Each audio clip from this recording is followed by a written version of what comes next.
Hello everyone, today we will be discussing JEE Advanced 2023 paper 2। ठीक है, तो अभी जो हम लोग डिस्कस करने जा रहे हैं वो सेक्शन 1, मतलब अभी जो क्वेश्चन आएंगे उसमें सिंगल करेक्ट रहेगा। सेक्शन 2 में मल्टीपल करेक्ट रहेगा। ठीक है, तो today we will be discussing only section 1 and section 2। Section 3 और सेक्शन 4 हम लोग नेक्स्ट लेक्चर में कवर करेंगे। ठीक है तो चलो, जो पहला क्वेश्चन देखो। पहले क्वेश्चन में क्या कह रहा है कि ये एक दिया है। ठीक है, एक इंटीग्रेबल इक्वेशन दिया गया है। ठीक है, एफ ऑफ वन बोल रहा है 1/3, डोमेन अपना 1 से इन्फिनिटी, रेंज अपना आर है। ठीक है, तो निकालते हैं। ऐसे केसेस में क्या करो, दोनों तरफ डिफरेंशिएट कर दो। ठीक है, तो will differentiate will get 3 into f of x, और यहाँ पे क्या मिलेगा, यू वी रूल लगा दो यहाँ पे। तो पहले u को डिफरेंशिएट करो और फिर v को छोड़ दो, प्लस u को छोड़ दो, v को डिफरेंशिएट करो, और x³/3 का डिफरेंशिएशन क्या हो जाएगा, 3x² अपॉन 3। तो ये कैंसिल हो जाएगा। ओके, तो हमारे पास बच जाएगा 2 into f of x plus, okay not plus, equal to x into f dash x minus x square. अब now we will replace f of x को वाई से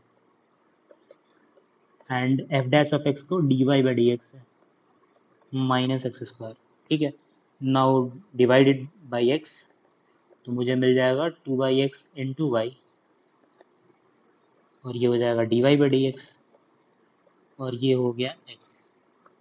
अब क्या करेंगे, इफ विल अरेंज, तो मुझे मिल जाएगा d y by d x minus 2/x into y is equal to x. अब ये किसका फॉर्म, कौन सा फॉर्म है, d y by d x if you remember, plus p into y is equal to q. ठीक है, ये तो लीनियर डिफरेंशियल इक्वेशन है। इस इसका हम लोग सोल्यूशन कैसे निकालते हैं, पहले निकालते हैं integrating factor which is e integral p d x, right. यहाँ से जो इंटीग्रेटिंग फैक्टर आया फिर निकालते हैं solution. y into integrating factor is equal to integration of integrating factor into q, ठीक है, into d x plus c. ऐसे करते हैं इफ़ यू रिमेंबर। ठीक है, तो यही चीज़ हम लोग करने जा रहे हैं। तो निकाल लेते हैं इंटीग्रेटिंग फैक्टर। इंटीग्रेटिंग फैक्टर अपना कितना आ जाएगा, e integral p d x, okay, e integral -2 1/x into d x. तो ये कितना हो जाएगा, e का पावर -2, ये हो जाएगा log x या फिर ln x लिखो। ठीक है, और ये हो जाएगा तुम्हारा x का पावर -2, मतलब 1/x²। तो इंटीग्रेटिंग फैक्टर अपना आ गया। Now will write the solution which is y into integrating factor मतलब 1/x², integration of integrating factor into Q, तो 1/x² इंटू क्यू। क्यू क्या है अपना, ये है क्यू, मतलब x into d x. So if will integrate will get, ये cancel, 1/x का इंटीग्रेशन ln x प्लस सी। तो हमारे पास y का वैल्यू आ जाएगा x² ln x प्लस सी इंटू x²। ठीक है, ये आ गया। अब ऊपर दिया है कि अगर x 1 रखेंगे तो y अपना 1/3 आएगा। तो इसको रखते हैं, लेट से x मैंने 1 रखा तो y कितना आएगा 1/3। तो यहाँ से अगर रखेंगे ln 1 0 हो जाएगा, तो c इंटू 1 मतलब c का वैल्यू कितना आ गया 1/3। अब इस वैल्यू को ऊपर वाले क्वेश्चन में रख दो, तो हमारे पास y का वैल्यू आ जाएगा x² ln x plus x² upon 3। अब हमें क्या चाहिए, हमें y x की जगह क्या रखना है, e, एफ ऑफ ई चाहिए। ठीक है, तो this is nothing but F of x, right. अब इसमें x की जगह e रखो, तो ये कितना हो जाएगा, l e square l n is 1 plus e²/3। ठीक है, so if you'll solve you will get 4e²/3। so this would be our answer, right है। 4e² अपॉन 3 मतलब third option is the correct answer. Okay, let me come to next question. अब इसमें क्या कह रहा है, कह रहा है consider an experiment of tossing a coin repeatedly until the outcomes of two consecutive tosses are same। तो यहाँ पे तो कॉइन्स को टॉस करना है। कब तक टॉस करना है, जब तक दो कंजिक्यूटिव टॉसेस सेम ना हो जाए। ठीक है, मतलब लेट्स से तुमने कॉइन को टॉस किया तो हेड आया, फिर कॉइन को टॉस किया तो हेड आ गया, तो फिर एक्सपेरिमेंट अपना बंद कर देंगे। ठीक है, लेट्स से मैंने फिर से टॉस किया, इस बार टेल आ गया, फिर टॉस किया हेड, फिर हेड आ गया, फिर बंद कर देना है। ठीक है, तो इस तरह से है।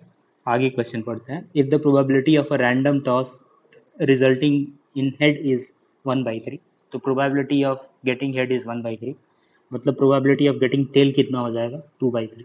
ठीक है, then the probability that experiment stops with head, तो हेड वालों को सिर्फ काउंट करना है। तो देखो क्या क्या हो सकता है। तो मैंने कहा कि पहले 2 टॉसेस में ही दोनों हेड आ गया, तो अपना एक्सपेरिमेंट वहीं पे बंद हो जाएगा। या फिर पहले टेल आया, फिर हेड आया, फिर हेड आया, तब बंद हुआ। या फिर हेड आया, फिर टेल आ गया, फिर हेड, फिर हेड, फिर बंद हुआ। मतलब लास्ट 2 टॉसेस हमारे हेड होने चाहिए, यही कहने का मतलब है। ठीक है, let me make some space है। ओके, फिर तुमने टॉस किया tail head, tail head, head, फिर टॉस किया head tail head, tail head, head, ऐसे करके चलता चला जाएगा। ठीक है, तो कह रहा है कि probability that experiment stops with head कितना होगा। ठीक है, तो देखो ऐसे cases already you guys would have done. तो एक तो पता चल जाता है कि ऐसे केसेस में जीपी आता है और फिर sum of infinite terms of GP निकालना रहता है। ठीक है, तो देखो अगर इसको काउंट करोगे तो इसका प्रोबेबिलिटी कितना हो जाएगा 1/3 इंटू 1/3।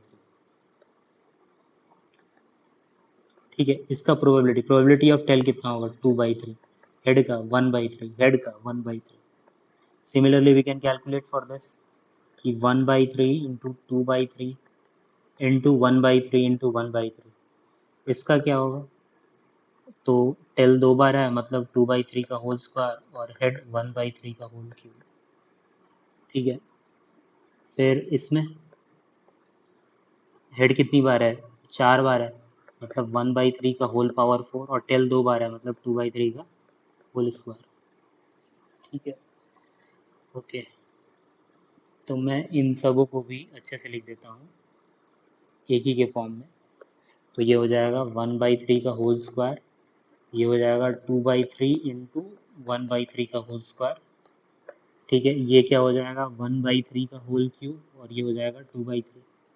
ठीक है, इस तरह से चलता चला जाएगा। अब पहला तो क्वेश्चन ये है कि क्या ये जीपी बन रहा है कि नहीं बन रहा है। ठीक है, पहले तो ये ध्यान से देखो। ठीक है, अब जीपी के लिए देखो क्या करेंगे। इन दोनों टर्म को लिया, दोनों को डिवाइड किया, तो मुझे कॉमन रेशियो कितना मिला 2/3। अब इस इन दोनों को डिवाइड करो आपस में। ठीक है, तो कॉमन रेशियो कितना मिलेगा 1/3। गड़बड़ हो गया है कि नहीं। फिर क्या करो, फिर इन दोनों को देखो, इन दोनों को अगर डिवाइड किया तो कॉमन रेशियो कितना मिलेगा 2/3। इसको देखो तो 1/3 मिलेगा। तो ये जीपी तो नहीं बन रहा है, लेकिन जीपी हम लोग इसको बना सकते हैं। देखो कैसे, अल्टरनेट टर्म्स लेंगे तब कॉमन रेशियो बराबर हो जाएगा, क्योंकि अल्टरनेटली आ रहा था। ठीक है, अल्टरनेटली लेने का मतलब क्या है कि एक बार हम लोग H H H T H H, ठीक है, फिर ये पहला, तीसरा और पांचवा H T H T H H. ठीक है, और यहाँ पे क्या लो, दूसरा, चौथा, छठा, इस तरह से टर्म लो। ठीक है, एक तो ये हो गया, एक हो जाएगा ये। ओके, और बाकी छोड़ दो। मतलब if you can count, count कर सकते हो, तो ये ऐसा हो जाएगा टी एच, फिर टी एच, डबल एच, कितना हो गया। ये इसमें 3 2 5 है, इसमें 7 होने चाहिए। 3 3 6 1 7। ठीक है, सही है। ओके ओके, अब इसका प्रोबेबिलिटी निकाल लो। इसका प्रोबेबिलिटी कितना हो जाएगा। चलो थोड़ा सा मेहनत कर लिया जाए, इसको मैं यहाँ पे लिख देता हूँ।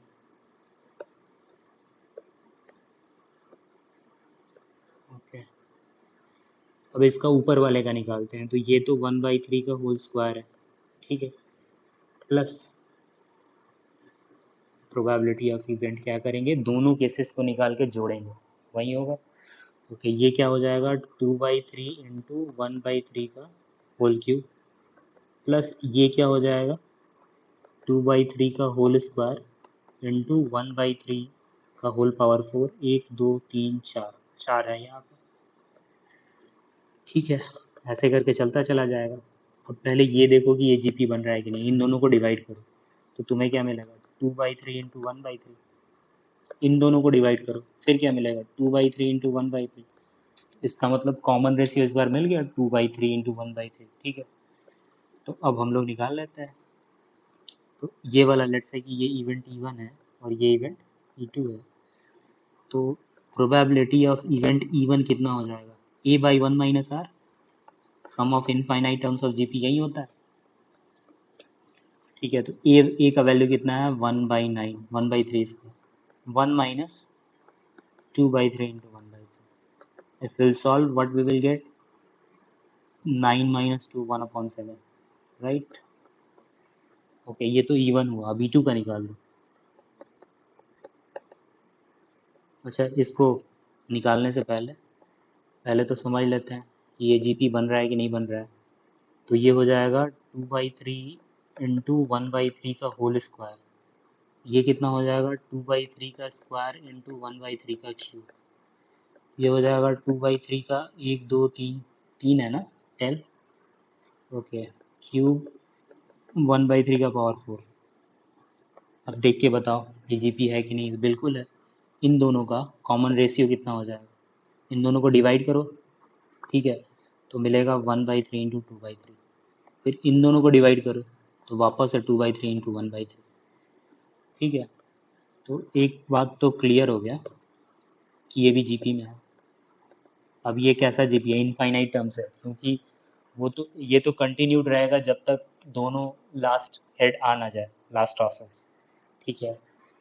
तो इनका भी सम निकालते हैं, सो प्रोबेबिलिटी ऑफ E2, वापस से ये क्या आ जाएगा A/1 माइनस आर, इस बार ए क्या है 2/3 इंटू 1/9, 1 माइनस आर वही है, ओके। तो ये कितना हो जाएगा 2/3 इंटू 1/9, और 9 माइनस 2 मतलब 7/9, ये कैंसिल हो गया, तो ये हो जाएगा 2/21, ठीक है, ये इतना आ गया, ओके। तो ये तो E2 हो गया और ये E1 हो गया, दोनों को जोड़ देंगे, तो P ऑफ E कितना हो जाएगा P of E1 plus P of E2, मतलब 1/7 प्लस 2/21, ओके, LCM 21 हो जाएगा, ये 3 और ये 2, मतलब 5/21 is the answer, second option, ठीक है, okay. Let me take third question. Third question में क्या कह रहा है कि कॉट इनवर्स अपने रेंज में है, tan इनवर्स अपने रेंज में है, then sum of all the solution of this equation, ठीक है। तो चलो करते हैं। अब देख रहा है कि y कहाँ से कहाँ है, mod y is less than 3, अच्छा mod y is less than 3, that implies y belongs to -3 से +3, यही इंपॉर्टेंट है बस, ठीक है। अगर ये नहीं करोगे तो फिर नहीं आएगा आंसर। तो केस 1 लेते हैं, then y is positive, then y belongs to let's say, अच्छा 0 से बड़ा है, तो 0 से 3, okay, यहाँ पे 0, since 0 is not there, okay, तो y पॉजिटिव है। अच्छा y पॉजिटिव रहेगा तो क्या होगा, और वैसे भी वाई स्क्वायर 9 से छोटा ही है, तो ओवरऑल ये वैल्यू पॉजिटिव होगा। सिमिलरली ये वैल्यू भी पॉजिटिव रहेगा, देख लो 9 minus some value which is less than 3, तो वो भी, ये भी पॉजिटिव आएगा, और ये पॉजिटिव है तो ये भी पॉजिटिव आएगा। तो जब सारे पॉजिटिव होते हैं तब तो कोई प्रॉब्लम नहीं है, ठीक है। अच्छा, कॉट इनवर्स का एक प्रॉपर्टी है जो तुमको याद रहना चाहिए, वो देख लो यहाँ पे, cot inverse y is written as tan inverse 1/y, when, ये कब लिखा जाता है जब y इज ग्रेटर देन 0, ठीक है, ओके, या फिर equal to, and this can be written as pi plus tan inverse 1/y। ये कब लिखा जाएगा? जब y इज लेस देन 0। ठीक है, तो यही वाली प्रॉपर्टी को हम लोग यूज करेंगे। एक सेकेंड, ओके, लेट्स से मैंने यहाँ पे लिख दिया। ठीक है, तो y पॉजिटिव है, मतलब कॉट के अंदर वाला वैल्यू भी क्या है? पॉजिटिव है। तो फिर हम लोग एज इट इज ये पहला रूल हम लोग यूज करेंगे, ये पहला।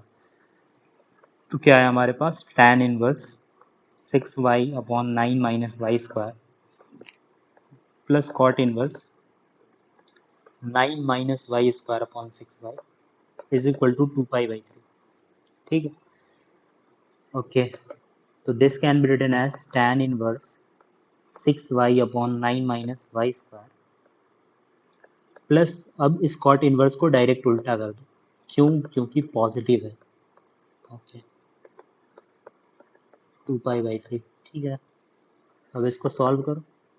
This can be written as 2 tan inverse 6y/9 minus y square and this is 2π/3।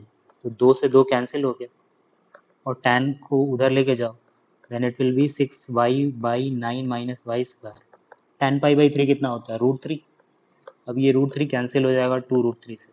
सही है, तो एक ही बार में मैं लिखता हूँ y square plus 2√3y minus 9 equal to 0। यही है। अब इसके रूट क्या हो जाएंगे? y is equal to minus 2√3 plus minus 12 और 36 48 अपॉन कितना? 2। So this can be written as y is equal to minus √3 plus minus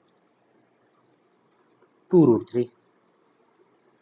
अब y जो है we have taken positive value, तो निगेटिव वाले को तो लेना नहीं है। तो इसका मतलब y का सिर्फ एक्सेप्टेबल वैल्यू क्या होगा? -√3 प्लस 2√3। दैट इज, एक सॉल्यूशन तो मिला, 2√3 माइनस √3 कितना हो जाएगा? √3। एक तो ये मिल गया। ठीक है, now will take case 2। Case 2 में क्या होगा? y बिलोंग्स टू -3 से 0, मतलब वी आर टेकिंग निगेटिव। तो tan इनवर्स क्या क्या था भाई? 6y/9 Y, 6y/9 minus y square. अब देखो, जैसे ही मैंने कॉट निगेटिव वाई निगेटिव लिया तो ये कॉट निगेटिव हो जाएगा, ये वाला पार्ट निगेटिव हो जाएगा। तो निगेटिव हो जाएगा तो इसीलिए ये वाला प्रॉपर्टी यूज होगा, pi plus tan inverse 1/y। So we will write यहाँ पे पाई प्लस tan इनवर्स 1/y, तो वो लिखोगे तो ये आ जाएगा 6y/9 minus y square is equal to 2π/3। ठीक है, ठीक है, चलो अब जोड़ दो जैसे जोड़ते हो tan inverse x plus y को। तो tan inverse x plus tan inverse x, तो ये तो 2 tan इनवर्स x हो जाएगा। Okay, this is 6y/9 minus y square, और ये पाई उस साइड जाएगा तो 2π/3 माइनस π/3 कितना हो जाएगा? -π/3। ठीक है, अब ये 2 नीचे चला जाएगा और फिर tan को भी उधर ले लो, मतलब ये हो जाएगा 6y/y स्क्वायर माइनस 9। माइनस मैंने लेफ्ट हैंड साइड ले लिया है, tan π/6 इज 1/√3। क्रॉस मल्टीप्लाई करो तो 6√3y is equal to y square minus 9, और यहाँ से सबको एक तरफ लेके आओ तो y square minus 6√3y minus 9 equal to 0। तो यहाँ से y का सिर्फ नेगेटिव वैल्यू एक्सेप्टेबल होगा। तो देखते हैं y is equal to 6√3 plus minus root over, ये कैलकुलेट करोगे 144 आ जाएगा। करके देख लेना। Then you will get y 3√3 plus minus 12, तो 6। ओके, तो निगेटिव वैल्यू लेना है, मतलब y is equal to only acceptable value is 3√3 minus 6। ये लेट से y2 था, y1 अपना क्या था? y1 था √3 आई गेस, यस √3। अब इन दोनों को जोड़ो, सम ऑफ सॉल्यूशन पूछा है, तो y1 प्लस y2 कितना हो जाएगा? 4√3 minus 6। So this is our answer. Okay, third option is the correct answer, तो थर्ड ऑप्शन हो जाएगा। Okay, let me come to next question which is question number 4। चलो ठीक है, इसमें क्या कह रहा है, हमारे पास 3 वेक्टर दिए गए हैं, ए vector, B vector, C vector, D vector, 4 है, पी क्यू आर एस जो उसको उसकी पोजीशंस हैं, पोजीशन वेक्टर हैं पी क्यू आर एस के। तो पहला तो बोल रहा है P Q R S R not को प्लानर, चारों में से सिर्फ एक ही करेक्ट होगा। ठीक है, जहाँ पे करेक्ट होगा वहीं पे कैलकुलेशन रोक देना है, ये नहीं कि चारों ऑप्शन चेक करना है। मतलब एक करेक्ट मिल गया तो फिर क्यों आगे का चेक करोगे। ठीक है, तो पहले तो देख लेते हैं कि P Q R S coplanar है कि नहीं है। अच्छा, पी क्यू आर एस क्या बोल रहा है, कोप्लेनर है कि नहीं है। तो हम लोग क्या करेंगे, पहले पी क्यू निकालो, पी क्यू वेक्टर, फिर क्या निकालोगे, क्यू आर वेक्टर, फिर आर एस वेक्टर। ये 3 वेक्टर आ जाएंगे। और कोप्लेनरिटी के लिए क्या करते हैं, इसका डिटर्मिनेंट 0 करते हैं, अगर याद होगा तो वही करेंगे हम लोग। ठीक है, तो पी क्यू निकालने जा रहे हैं, तो पी क्यू मतलब क्यू माइनस पी। ठीक है, मतलब इस केस में बी माइनस है, तो करो 3 माइनस 1 कितना हो जाएगा, 2। 6 माइनस 2 कितना हो जाएगा, 4। और 3 माइनस ऑफ माइनस 5 कितना हो जाएगा, 8। Okay, now we will find q r. Q r मतलब c, c minus r minus q. R क्या है, सी है। क्यू क्या है, बी है।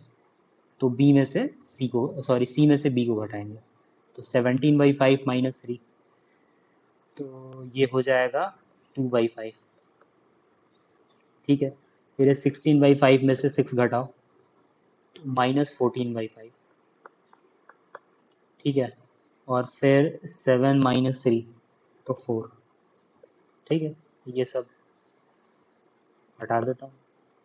ओके, ये क्यू आर आ गया। अब आर एस निकालो। आर एस मतलब एस माइनस आर, तो ये एस है, ये आर है, इन दोनों को घटाओ, तो 2 माइनस 17/5 कितना आ जाएगा, 2 माइनस 17 माइनस 7/5। ठीक है, 2 माइनस 17/5। ठीक है, सही है। ओके, अब क्या करें, अब 1 माइनस 16/5, तो -11/5। ओके, एंड 1 माइनस 7, तो -6। थोड़ा भी गड़बड़ होगा तो फिर कहानी गड़बड़ हो जाएगा भाई, मैं पहले से ही बता दे रहा हूँ। Calculation is very important. Let's see, I hope कि गलत तो ना हो। ठीक है, चलो अब कैलकुलेशन करते हैं। अब ये 3 वेक्टर हैं हमारे, अब ये कोप्लेनर है कि नहीं ये तो यही डिसाइड करेगा। अगर इसका डिटर्मिनेंट नॉन जीरो आ गया तो नॉन कोप्लेनर होगा, डिटर्मिनेंट जीरो आ गया तो कोप्लेनर हो जाएगा। ठीक है, तो एक जगह 2 4 8 रखते हैं, 2/5 -14/5, इसको 20/5 लिख दो 4 को। और एक है -7/5 -11/5, और इसको लिख दो -30/5। ठीक है, ताकि कैलकुलेशन आसान हो जाए। ओके, और क्या करो, सेकेंड रो से और थर्ड रो से 1/5 कॉमन ले लो, तो 1/25 बाहर आ जाएगा। तो हमारे पास क्या, और फर्स्ट रो से 2 कॉमन ले लो, तो ये 1 2 4, ये 2 -14 20 -7 -11 -30। ठीक है, ओके, विल कैलकुलेट 2/25। अब करो खटाखट कैलकुलेशन। सो ये कितना आ जाएगा, 420 plus 220 -2 into, okay, -60 plus 140 plus 4 into -22 -98। I hope कुछ ना कुछ तो आए। ओके, ये दोनों कितना हो गया, 640, और ये 80 -160, और ये दोनों कितना हो जाएगा, 480। तो ये तो आ रहा है, ये तो ज़ीरो आ रहा है, इसका मतलब ये वेक्टर कैसे हैं, कोप्लेनर है। ठीक है, तो डिटर्मिनेंट ज़ीरो आ गया मतलब ये कोप्लेनर है, तो पहला ऑप्शन तो गलत हो जाएगा। ठीक है, let's we will go, now we will go for second option. ठीक है, ये कैलकुलेशन मैं हटाता हूँ। Okay, we will come to the second option. अब सेकेंड ऑप्शन में क्या कह रहा है कि b plus 2d/3 is the position vector of p r internally dividing 5:4। देखो ये क्वेश्चन आसान है, ठीक है। You don't really expect this types of question particularly in advance, ठीक है। सो बी वेक्टर प्लस 2d वेक्टर/3, तो वी वेक्टर कितना है भाई, 363, ठीक है।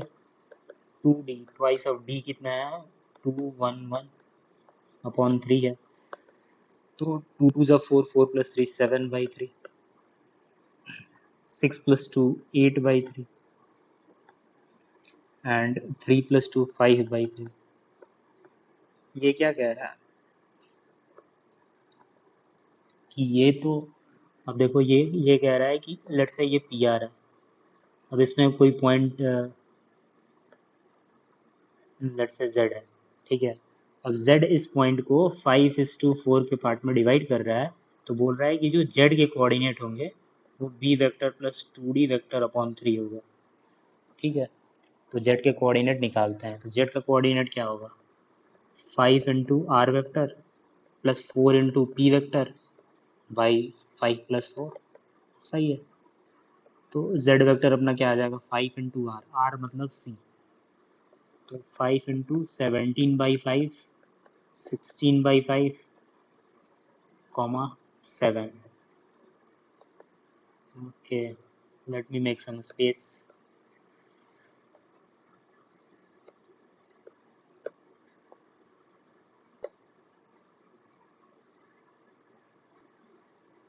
ओके, ठीक है। +4 × p क्या है, ए वेक्टर, 1 2 -5, 1 2 -5 अपॉन क्या है, 9। तो लेट्स सी कितना आता है, ये आ जाएगा 17, ये 16 और ये 35 प्लस 4 8 -20 अपॉन 9। तो ये आ गया 17 4 21/9, फिर 16 8 24/9 और फिर 35 - 20 15/9। तो अगर कैंसिल करोगे, 3 7 ज़ा 3 3 ज़ा 3 8 ज़ा 3 3 ज़ा 3 5 ज़ा 3 3 ज़ा, देखो ये तो वहीं आ गया, ऊपर भी यही था, ठीक है। तो this z vector is nothing but equal to b vector plus 2d वेक्टर/3, यही था। देखो हमने b प्लस 2d वेक्टर/3 यही निकाला था, ठीक है। और मेरा जो जेड वेक्टर है वो भी क्या आ गया, ये यही चीज़ आ गया। इसका मतलब कि जो ऑप्शन में है ये ऑप्शन सही है, सेटिस्फाई कर रहा है सारी चीज़ों को, ठीक है। तो सेटिस्फाई कर रहा है तो ये करेक्ट ऑप्शन हो जाएगा, ठीक है। अब मुझे बाकी के ऑप्शन चेक करने की ज़रूरत नहीं है। बाकी के ऑप्शन क्यों नहीं चेक करने की ज़रूरत है, क्योंकि सिंगल करेक्ट है, ठीक है। So you are not having that much time कि सारे ऑप्शन को बारी बारी से चेक करें, सिंगल करेक्ट में भी, ठीक है। जस्ट आप अंडर कॉन्फिडेंट हो, दैट डजंट मीन दैट, ठीक है। ओके, तो ये सेक्शन वन में कितने क्वेश्चन थे, 4 ही क्वेश्चन थे, यस। 4 क्वेश्चन थे, we have done. Now will come to section 2। अब ये हम मल्टीपल करें। अच्छा, ये सब रूल वगैरह आप लोग जानते होंगे, ठीक है, कि अगर सारे करेक्ट रहेंगे तो 4 मिलेगा। 4 ऑप्शंस करेक्ट है, उसमें 3 आपने चूज़ किया है, एक नहीं चूज़ किया तो +3 मिलेगा, ठीक है। इस तरह से +2 +1। तो मिला जुला के कहने का ये मतलब है कि मल्टीपल करेक्ट में whenever you are not confident, ठीक है, तो उस पर टिक मत करो। तो जितने सही आ रहे हैं उसी पे टिक करो, बाकी किसी पे टिक करने की ज़रूरत नहीं है, नहीं तो क्या ले लोगे, -2 फालतू का ले लोगे। Okay, let me come to fifth question. Fifth question में क्या आ रहा है कि we have a matrix m equal to a i j, इस तरह के एलिमेंट है, 1 2 3 से बिलोंग कर रहे हैं, 3 × 3 के मैट्रिक्स है, such that A i J is 1 अगर j+1 i से डिविजिबल है, तो अदरवाइज 0। तो पहले तो ए आई जे बना लेते हैं, ठीक है, ए आई जे। तो ये क्या होगा, ये तो लेट मी राइट, ये 1 है। If j plus 1 is divisible by A, otherwise 0 है। ठीक है, तो यहाँ पे देखो, पहले a11 कैलकुलेट करते हैं। अब a11 मैं बार बार नहीं बोलूँगा, ये सेकंड वाला एलिमेंट j है, फर्स्ट वाला एलिमेंट i। ठीक है, तो j प्लस 1 कितना हो जाएगा, 2। 2 इज डिविजिबल बाई 1, यस, तो 1 हो जाएगा। a12, अच्छा a12 a13, इसमें तो j प्लस 1 1 से डिविजिबल ही होंगे, 1 से तो सारे नंबर डिविजिबल है, तो जिसमें i 1 हो गया वो उसमें तो सारे ही 1 हो जाएंगे। ठीक है, अब आ जाओ a21। अब तुम अपने आप से पूछो j क्या है इसमें, 1 है, तो j प्लस 1 कितना हो जाएगा, 2। तो क्या 2 2 से डिविजिबल है, यस, तो 1 हो जाएगा। अब a22, इसमें j क्या है, 2। 2 प्लस 1 कितना होगा, 3। क्या 3 2 से डिविजिबल है, नहीं, तो 0 हो जाएगा। a23, j क्या है, 3। j plus 1 4। 4 2 से डिविजिबल है, यस, तो 1 हो जाएगा। Similarly we can go for a31, a32, a33। तुम लोग मन में काउंट करो, मैं लिखता हूँ। सो this is not, j plus 1 is not divisible by, तो ये 0 हो जाएगा। इस केस में हो जाएगा, इस केस में नहीं होगा। सो ऊपर जो भी हमारे पास एलिमेंट है, अगर उससे मैं मैट्रिक्स बनाऊं तो वो किस तरह का बनेगा, देखो।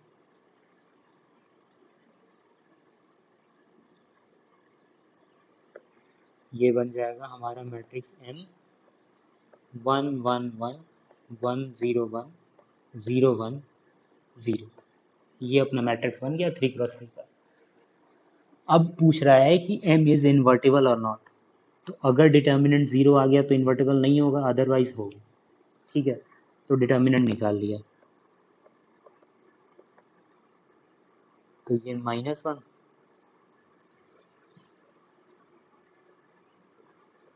प्लस 1, तो ये तो 0 आ गया, मतलब that implies M is not invertible.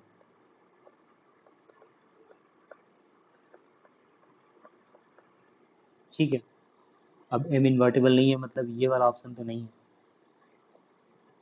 Late me take another pen, ये तो नहीं होगा। एक बार ये चेक करते हैं, M-2i। ओके, M-2i मतलब 1 1 1 1 0 1 0 1 0, इसमें से 2 इंटू आई, सो 2 0 0 0 2 0 0 0 2।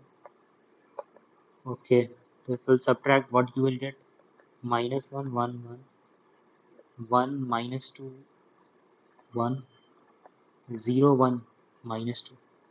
अब वापस से डिटर्मिनेंट इसका भी निकाल लो, M-2i का कितना आ जाएगा, तो -1 इंटू 4 -1 मतलब 3, -1 इंटू -2, ओके, प्लस 1 इंटू 1, तो ये तो ये भी 0 आ गया। इसका मतलब M-2i is also not invertible. ये भी इन्वर्टिबल नहीं होगा। ठीक है, डिटर्मिनेंट 0 आ गया तो इन्वर्टिबल नहीं होगा, तो ये ऑप्शन भी नहीं होगा। अब हमारे पास बचे बी और सी, उसको चेक कर लेते हैं, यहीं पे कर लेते हैं। चलो थोड़ा सा मैं जूम कर लूँ।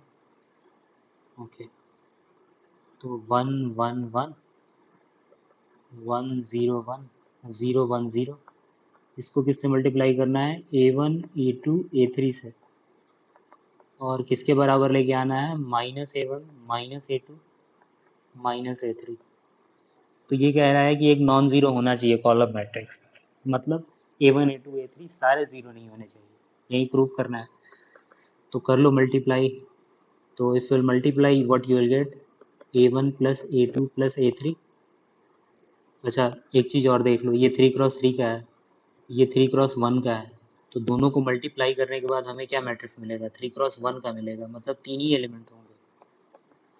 ठीक है, लेट मी इरेज। ओके, इधर क्या है, -A1 -A2 -A3, और ये हो जाएगा A1 प्लस A3 और ये हो जाएगा A2। ठीक है, तो if you will compare what you will get.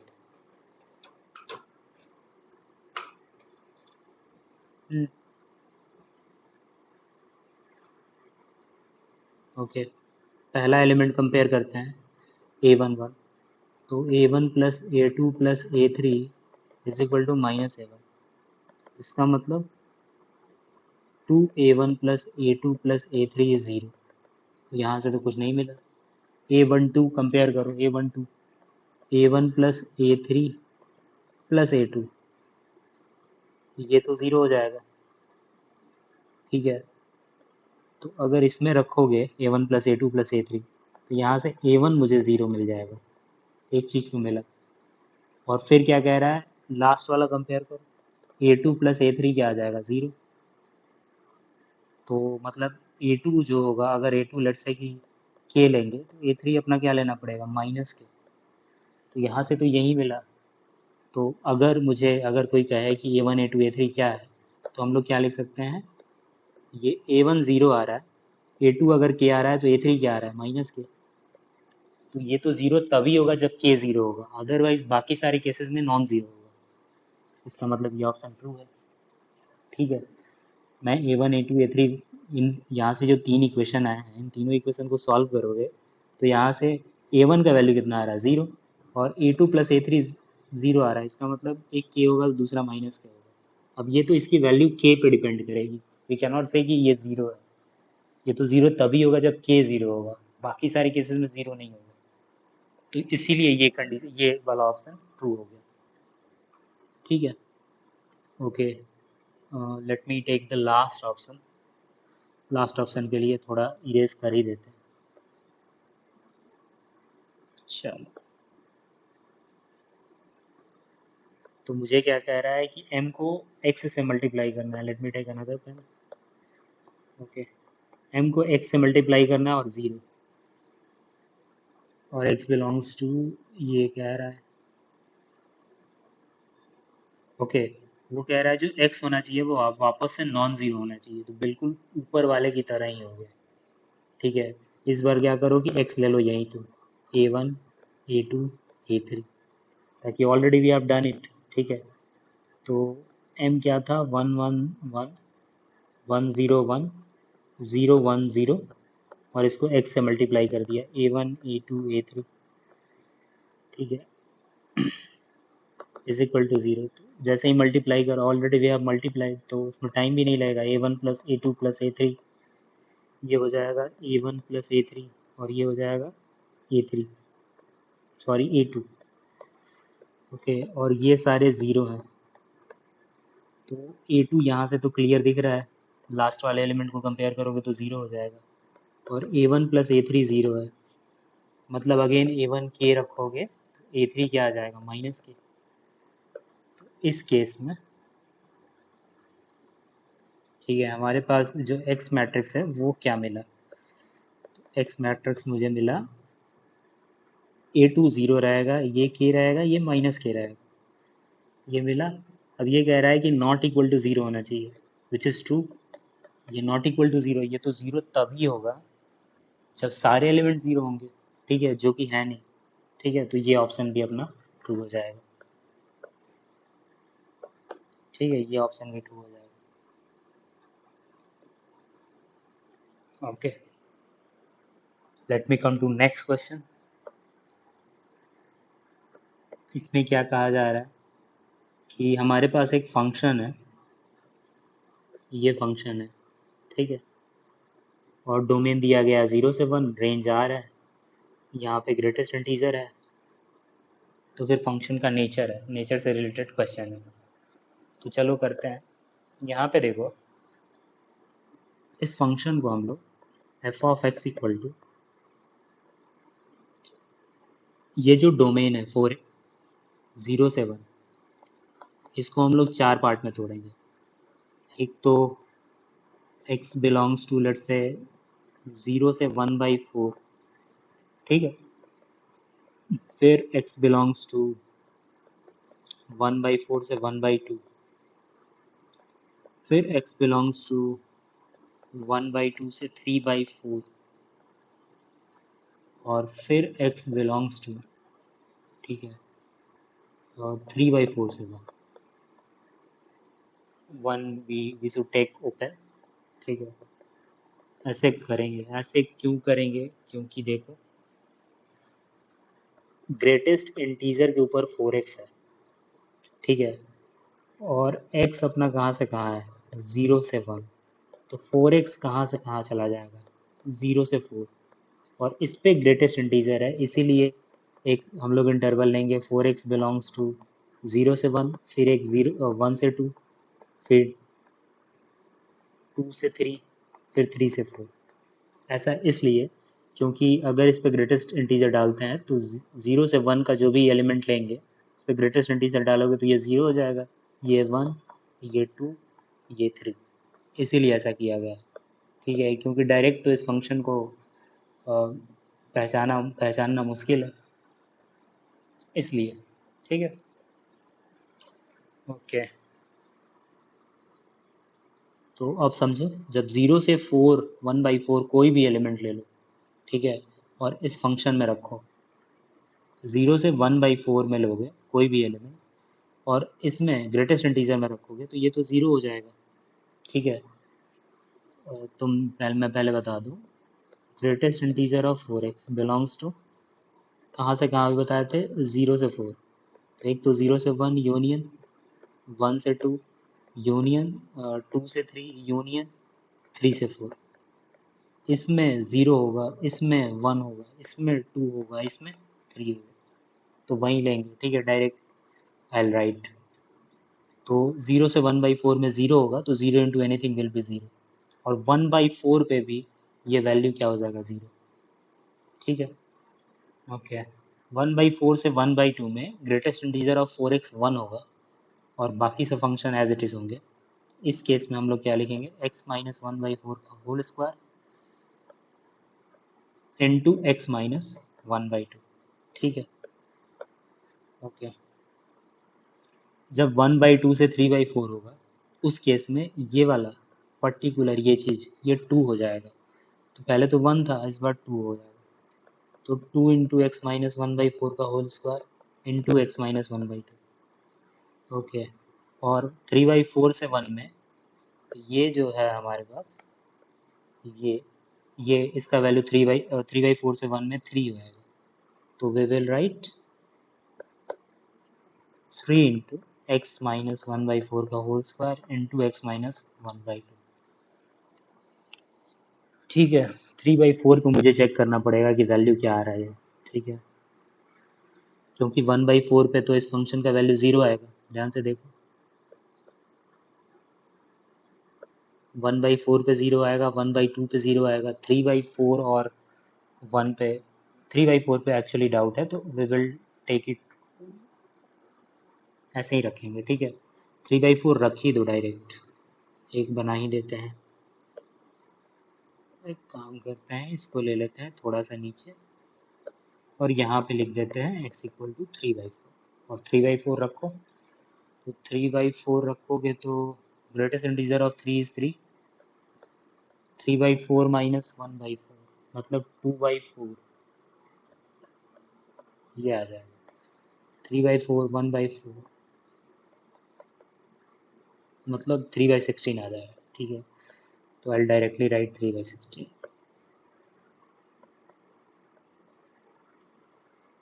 Okay, so this is how function behaves,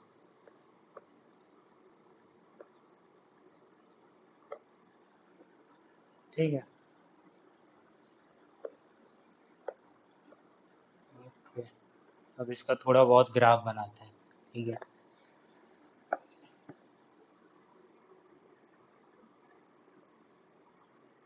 let's say कि ये 0 है, ये 1/4 है, ये 1/2 है, ये 3/4 है और ये 1 है, ठीक है, और ग्राफ बनाते हैं रेड कलर से ताकि आप लोगों को क्लियर दिखे, ओके, तो मुझे क्या दिख रहा है कि 0 से 1/4 में फंक्शन का वैल्यू 0 है, ये 0, ठीक है, और ये पॉलिनॉमियल फंक्शन है तो जो भी कंटिन्यूअस डोमेन है उसमें तो ये फंक्शन कंटिन्यूअस रहेगा और डिफरेंशिएबल भी रहेगा। क्यों? क्योंकि पॉलिनॉमियल फंक्शन। ठीक है, अब ध्यान दो 1/4 से 1/2 में 1/4 ये वाला वैल्यू हमेशा पॉजिटिव रहेगा, स्क्वायर है। और ये वाला value we are taking value which is less than 1/2। 1/2 से छोटा वैल्यू जैसे 1/2 घटाएंगे तो ये वैल्यू निगेटिव रहेगा। इसका मतलब ओवरऑल इस पूरे फंक्शन का वैल्यू निगेटिव रहेगा। कब? इस इंटरवल में। Accordingly will draw the graph. और 1/4 पे तो जीरो है, 1/2 पे भी जीरो है, मतलब कहीं निगेटिव रहेगा, फिर ऊपर जाके ऐसे 1/2 पे भी जीरो है और कंटिन्यूअस भी है। ठीक है, तो ये इन सारे बातों को ध्यान रख के ऐसा ग्राफ बना। अब देखो, अब अगले वाले पार्ट में आते हैं। इस इंटरवल में अब we are taking value which is greater than 1/2। तो ग्रेटर देन 1/2 को वैल्यू को अगर यहाँ पे रखोगे तो something which is greater than 1/2, उसमें से 1/2 घटाओगे तो ये पॉजिटिव होगा। और ये तो ऑलरेडी पॉजिटिव है, ध्यान से देखो स्क्वायर है, तो ओवरऑल वैल्यू क्या आएगा? पॉजिटिव। और 1/2 पे तो ज़ीरो है। ठीक है, और पॉजिटिव है। और 3/4 पे कितना वैल्यू है? 3/16। ठीक है, ओके, वी कैन नॉट से 3/16। ये तो इस फंक्शन में डाला तब 3/4। अगर 3/4 इस फंक्शन में डालो तब कितना आएगा? ये देखो एक बार, 2 इंटू 3/4 1/16, सॉरी 1/4 आएगा। और 3/1/4 तो 1/8 आ रहा है। ओके, तो ये ग्राफ ऐसे जाएगा। लेट्स से ये वाला पॉइंट थोड़ा सा छोटा रखते हैं। ओके, लेट्स से कि ये 1/8 है। अब लेते हैं दूसरा फंक्शन। दूसरा फंक्शन देखो, ये वाला फंक्शन, ये वाला फंक्शन देखो।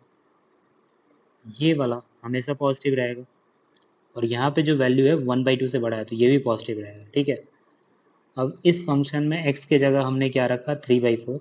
और इसमें 3/4 रखने पे मुझे क्या वैल्यू आ रहा है? 3/16 आ रहा है। ठीक है, तो 3/16 जो होगा वो 1/8 से बड़ा होगा।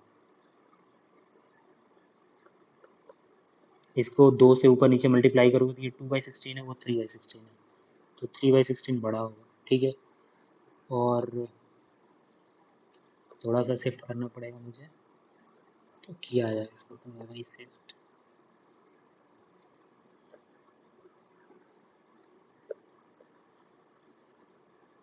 इसको हटा दो।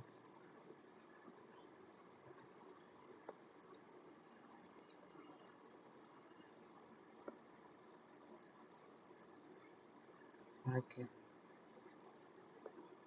ये सब तो एफ ऑफ एक्स था। अच्छा, अब इसमें आते हैं, ध्यान से देखो। 3/4 पे ये वाले फंक्शन में रखेंगे तो मुझे क्या आ रहा था? 3/16।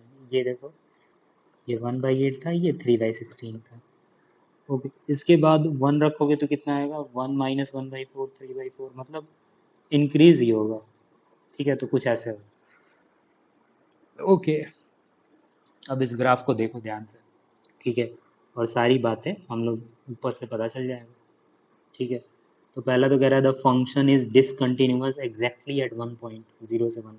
सही बात है, 3/4 पे डिसकंटिन्यूअस है, तो ये ऑप्शन हो जाएगा सही। कह रहा है there is exactly 1 point in 0,1 at which function is continuous but not differentiable. अब देखो, कंटिन्यूअस बट नॉट डिफरेंशिएबल, ठीक है, वो कौन सा पॉइंट होगा? यही पॉइंट पे कंटिन्यूअस तो है लेकिन यहाँ पे शार्प एज बन रहा है, तो इसीलिए इस पॉइंट पे कंटिन्यूअस है लेकिन डिफरेंशिएबल नहीं है। ठीक है, इस पॉइंट पे कंटिन्यूअस भी है, डिफरेंशिएबल भी है, शार्प एज नहीं बन रहा है। ठीक है, तो ये तो थोड़ा सा ट्रांजिशन हुआ इस तरह से। और ये वाले पॉइंट पे तो कंटिन्यूअस ही नहीं है। ठीक है, तो 1/4 इज दी ओनली पॉइंट, क्योंकि ग्राफ क्या हो रहा है? ऐसे, तो शार्प एज बन रहा है। 1/2 पे तो स्मूथली ऐसे चला जाएगा। ठीक है, इस पे दिक्कत नहीं होगा। दिक्कत इस पे शार्प एज पे होता है, वहाँ पे पॉइंट फंक्शन डिफरेंशिएबल नहीं रहता है शार्प एज पे। ठीक है, तो इसीलिए 1/4 is the only point where function is continuous but not differentiable, तो बी भी अपना ऑप्शन हो जाएगा। सी में देखो, the function is not differentiable at more than 3 points. Okay, function is not differentiable, कहाँ कहाँ डिफरेंशिएबल नहीं है, एक तो 3/4 पे डिफरेंशिएबल नहीं है, ठीक है, एंड एक 1/4 पे डिफरेंशिएबल नहीं है, ठीक है, और एक, तो इसमें कह रहा है the function is not differentiable at more than 3 points, 3 point से ज़्यादा डिफरेंशिएबल नहीं होगा।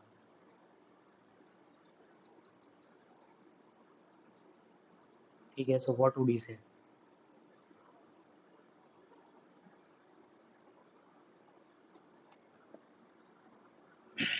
ये तो गलत हो गया, ठीक है, तो हमारे पास तो नॉन डिफरेंशिएबिलिटी के पॉइंट्स दो ही आ रहे हैं, एक तो 1/4 और एक 3/4।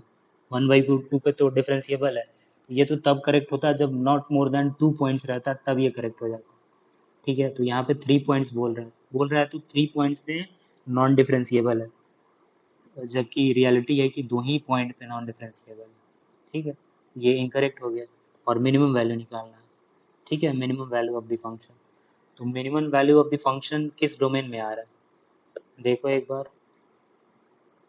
ये वाले डोमेन में आ रहा है minimum value of the function 1/4 से 1/2, तो यहाँ इस डोमेन में पर्टिकुलर फंक्शन का वैल्यू क्या है, ये इसका हम लोग मिनिमम वैल्यू निकालेंगे। ओके, चलो निकालते हैं। F of x equal to x-1/4 का होल स्क्वायर इंटू x-1/2। अच्छा, इसको डिफ्रेंशिएट करो, तो ये हो जाएगा 2 इंटू x-1/4 इंटू x-1/2, ठीक है, प्लस x-1/4 का होल स्क्वायर इंटू 1। अब इसको 0 के इक्वल करेंगे तो मुझे क्या मिल जाएगा, 2x-1 plus x-1/4 equal to 0, तो ये हो जाएगा 3x इक्वल टू 5/4, मतलब x का वैल्यू 5/8। अब ये x के वैल्यू को इस फंक्शन में रखो, तो f ऑफ 5/8 कितना आ जाएगा,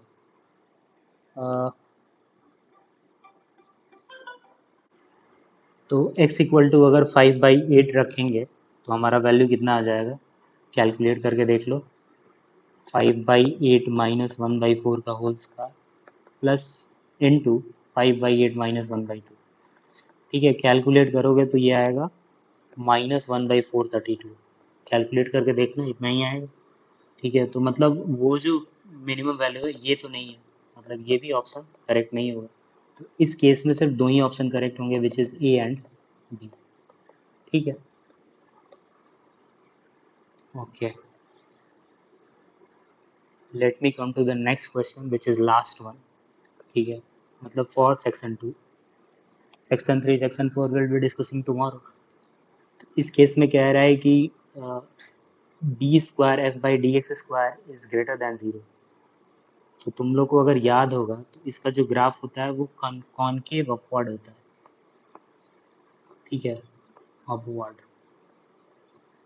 ये बताया जाता है जब D square f by d x square double derivative greater than 0 आता है तो ग्राफ कैसा होता है, कॉनकेव अपवर्ड होता है, ठीक है, अब आगे देखो, कह रहा है कि S be the set of twice differentiable function such that it satisfy this condition for all x belongs to -1 से 1, for f belongs to s, let xf be the number of points in this domain for which f of x equal to x, ठीक है, then which of the following is true। देखो, तो पहले तो बोल रहा है कि ये कॉनकेव अपवर्ड है, ठीक है, अब कह रहा है कि ये जो ग्राफ होगा वो कितनी बार f of x equal to x होगा, ठीक है, तो f belongs to s, तो except b the number of points for which, let say एक बार हुआ तो एक्सेप अपना 1 हो जाएगा, 2 बार हुआ तो एक्सेप अपना 2 हो जाएगा, ठीक है, 3 बार हुआ तो एक्सेप अपना 3 हो जाएगा, तो हमें तो ये देखना है तो कितनी बार हो रहा है, ठीक है, तो सारे पॉसिबल केसेस हम लोग करेंगे।